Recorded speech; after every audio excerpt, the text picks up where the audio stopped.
Assalamualaikum warahmatullahi wabarakatuh. Kami dari kelompok 11 yang beranggotakan Yasmin Salsabila, Linda Febrianti, Indah Dwi Purwanti, dan saya Bomar Kadafi. Di sini kami akan mempresentasikan tentang analogi dalam ilmu logika.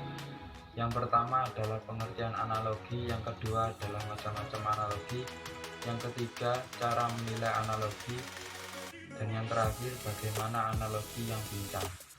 Pengertian dari analogi sendiri adalah proses penalaran menurut pemantauan terhadap fenomena khusus dengan mencocokkan atau mengumpamakan sebuah objek yang telah teridentifikasi secara jelas terhadap objek yang dianalogikan. Contoh dari penyimpulan analogi adalah kita mengetahui betapa kemiripan yang terdapat antara bumi yang kita tempati dengan planet-planet lain. Selanjutnya akan membahas tentang macam-macam analogi. Analogi terbagi menjadi dua, yaitu analogi deklaratif dan analogi argumentatif. Selanjutnya akan membahas tentang analogi deklaratif, yang biasa disebut dengan analogi penjelas. Pengertiannya yaitu metode untuk menyatakan atau menegaskan sesuatu yang belum kita kenal atau masih samar-samar. Sejak zaman dahulu, analogi deklaratif ini merupakan teknik yang amat berfungsi untuk menyatakan masalah yang berkeinginan diterangkan. Contohnya yaitu ilmu pengetahuan tersebut dibangun oleh fakta-fakta, sebagaimana rumah tersebut dibangun oleh batu-batu, tetapi tidak semua kelompok pengetahuan tersebut adalah ilmu. Sebagaimana tidak seluruh tumpukan batu ialah rumah. Selanjutnya, analogi argumentatif, cara yang didasarkan pada benang merah, bahwa bila mana suatu hal memiliki satu atau lebih ciri yang laksana ada pada sebuah hal lain, maka ciri lainnya dari urusan yang satu tersebut juga dipunyai oleh urusan yang kedua.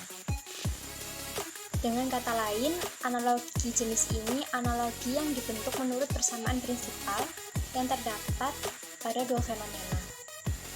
Kemudian ditarik benang merah bahwa apa yang terdapat pada gejala ke-1 adapun pada gejala yang kedua. Analogi argumentatif pun biasanya dinamakan dengan analogi induktif. Contoh analogi, walaupun analogi argumentatif tidak pernah dapat disebutkan valid dalam makna bahwa benang merah dari argumen tersebut bersumber pada premisnya. Analogi argumentatif bisa dinilai menurut probabilitas mengenai sejauh mana argumen tersebut menyokong kesimpulan. Bagaimana cara menilai analogi? Sedikit banyaknya peristiwa sejenis yang dianalogikan, sedikit banyaknya aspek-aspek yang menjadi dasar analogi, sifat dari analogi yang dibuat, mempertimbangkan terdapat tidaknya unsur-unsur yang bertolak belakang pada peristiwa yang dianalogikan. Sedikit banyaknya peristiwa sejenis yang dianalogikan, semakin tidak sedikit pertimbangan atas unsur-unsurnya yang bertolak belakang. Semakin powerful keterpercayaan analoginya, konklusi yang Anda ambil dari bahwa ini pendatang baru di Universitas X bakal menjadi sarjana yang ulung karena sejumlah tamatan dari universitas tersebut pun adalah sarjana ulung.